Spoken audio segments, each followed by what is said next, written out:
मेरे मसीही भाई बहनों, कैसे हैं आप सब। आज मैं आपसे बहुत ही जरूरी बात करने वाला हूं। ऐसी बातें जो शायद हमारे घरों में सालों से चली आ रही हैं। कभी हमारी दादी नानी ने बोली, कभी मां बाप ने बोली, और बिना सोचे हमने भी मान लिया। लेकिन सवाल है, क्या बाइबल इन बातों को सपोर्ट करती है? क्या यीशु चाहता है कि हम इन बातों पर विश्वास करें? दोस्तों, सच कहूं तो नहीं। बाइबल हमें बुलाती है सत्य की ओर। यीशु ने कहा, यूहन्ना 8:32, और तुम सत्य को जानोगे और सत्य तुम्हें स्वतंत्र करेगा। तो आज हम देखेंगे 8 अंधविश्वास जिन्हें मसीहियों को बिल्कुल नहीं मानना चाहिए। हम हर पॉइंट पर बाइबल से सीखेंगे और एक एक करके हर झूठ को काटेंगे। तो चलिए शुरू करते हैं। भाई बहनों, कई घरों में कहा जाता है, रात में नाखून मत काटना, अशुभ होता है। जरा सोचिए, अगर रात को नाखून काट लूं तो क्या परमेश्वर का आशीर्वाद चला जाएगा? क्या बाइबल ऐसा कहती है? नहीं। मरकुस 7:8। तुम मनुष्यों की परंपराओं को थामे रहते हो और परमेश्वर की आज्ञा को छोड़ देते हो। यह साफ है कि यह इंसानों की परंपरा है, परमेश्वर की आज्ञा नहीं। मैं आपको एक कहानी बता दूं। एक भाई ऑफिस में देर तक काम करता था। घर आने पर वह रात को ही नाखून काटता था। उसकी दादी डांट देती, मत काटो, घर में अशांति होगी। लेकिन भाई ने बाइबल पढ़ी और समझा कि यह सिर्फ मनुष्यों का डर है। धीरे धीरे उसने घर वालों को भी समझाया और सबने यह अंधविश्वास छोड़ दिया। तो दोस्तों, नाखून काटना सफाई है, पाप नहीं। हम सत्य को थामे, डर को नहीं। कितनी बार आपने सुना है, अरे बिल्ली निकल गई, रुको, काम खराब हो जाएगा। लेकिन भाई जरा सोचो, क्या मेरी नौकरी, मेरा एग्जाम, मेरी शादी एक बिल्ली के ऊपर टिकी है? नहीं। मत्ती 6:22। आकाश के पक्षियों को देखो, वे न बोते, न काटते, न बटोरे रखते हैं, तो भी तुम्हारा स्वर्गीय पिता उन्हें खिलाता है। क्या तुम उनसे अधिक मूल्यवान नहीं हो? जब परमेश्वर पक्षियों का ध्यान रखता है, तो मेरे कदमों का ध्यान क्यों नहीं रखेगा? बिल्ली का कोई रोल नहीं है, मेरे कदमों का मार्गदर्शन प्रभु करता है। तो अगली बार बिल्ली दिखे, रुकना मत, हंसते हुए आगे बढ़ना, क्योंकि हमारे साथ प्रभु है। कभी सुना होगा, अरे किसी ने छींक दी, अब काम मत शुरू करो। दोस्तों, छींक तो शरीर की प्राकृतिक क्रिया है। यह पाप कैसे हो गया? याकूब 1:17। हर एक अच्छा वरदान और हर एक उत्तम दान ऊपर से है और ज्योतियों के पिता की ओर से मिलता है। मतलब हमारे जीवन में जो कुछ होता है वह परमेश्वर की अनुमति से होता है। छींक कोई अपशकुन नहीं। आप ही बताइए, अगर छींक से काम रुकता तो डॉक्टर नर्स तो कभी काम ही न करते। छींक तो सामान्य है।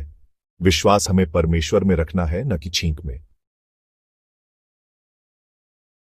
कई लोग कहते हैं, झाड़ू पर पैर मत रख, लक्ष्मी भाग जाएगी।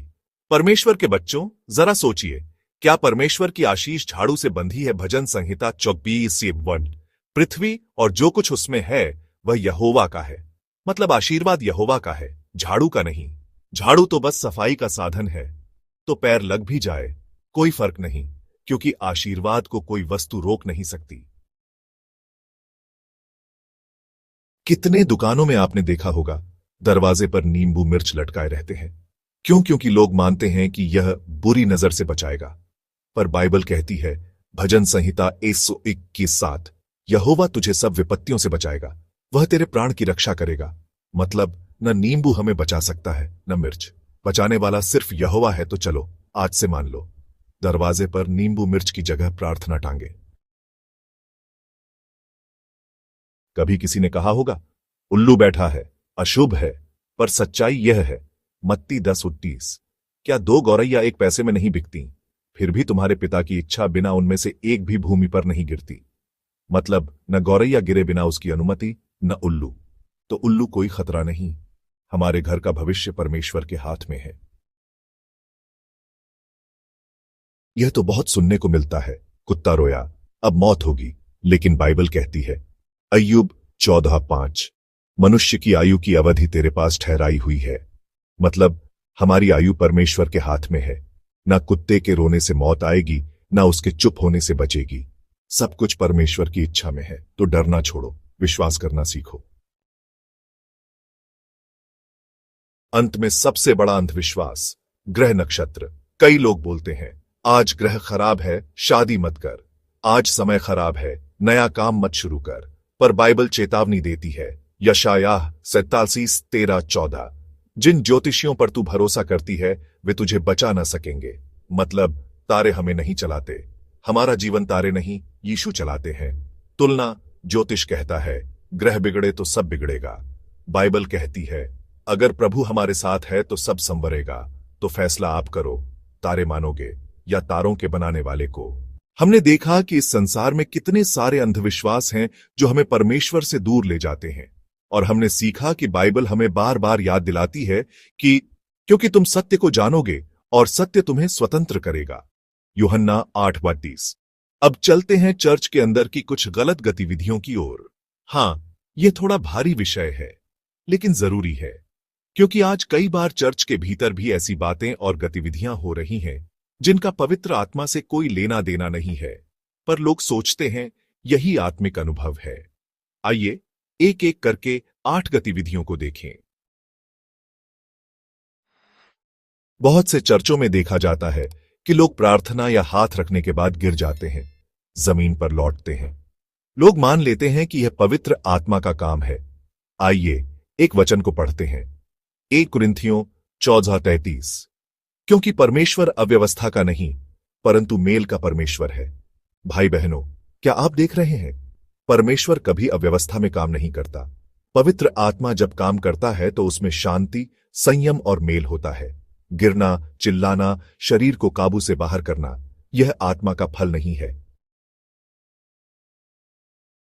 कई जगह लोग यह सिखाते हैं कि जितना जोर से चिल्लाओगे उतना जल्दी परमेश्वर सुनेंगे। मत्ती 6:7। और जब प्रार्थना करो तो अन्य जातियों की नाई निरर्थक बातें न दोहराओ, क्योंकि वे समझते हैं कि अपने बहुत बोलने से सुने जाएंगे। यीशु ने साफ कहा है, परमेश्वर हमारे दिल की पुकार सुनता है, न कि हमारे शोर को। सच्ची प्रार्थना नम्रता और विश्वास से होती है, न कि नाटक और चीख पुकार से। कुछ जगह चंगाई सभाएं होती हैं जहां बोला जाता है कि इतना बीज बो उतना आशीष मिलेगा। प्रेरितों के काम 8:20। पतरस ने उससे कहा, तेरा रुपया तेरे साथ नाश हो, क्योंकि तूने सोचा कि परमेश्वर का वरदान धन से प्राप्त किया जा सकता है। पवित्र आत्मा कोई व्यापार की वस्तु नहीं है। परमेश्वर का वरदान मुफ्त है, उसके लहू से खरीदा गया है। कुछ लोग प्रार्थना सिर्फ इसलिए जोर से करते हैं ताकि लोग उन्हें आत्मिक समझें। मत्ती 6:5। जब तू प्रार्थना करे तो कपटियों के समान न हो। यीशु ने चेतावनी दी है कि हमें मनुष्य की प्रशंसा के लिए नहीं, परमेश्वर के लिए जीना है। आजकल कई जगह लोग भविष्यवक्ता बनकर दूसरों पर झूठी भविष्यवाणी सुनाते हैं। यिर्मयाह 34:16। उन भविष्यद्वक्ताओं की बात मत सुनो जो तुम्हारे पास भविष्यवाणी करते हैं, वे तुम्हें व्यर्थ आशा में डालते हैं। परमेश्वर ने सच्ची और झूठी भविष्यवाणी के बीच फर्क करने को कहा है। हर भविष्यवाणी को वचन से परखना चाहिए। कई चर्चों में लोग पास्टर या किसी सेवक की तस्वीर, कुर्सी या व्यक्तिगत वस्तु को अभिषिक्त मानकर पूजने लगते हैं। निर्गमन 20:3। तू मेरे सम्मुख किसी और को ईश्वर ठहराना।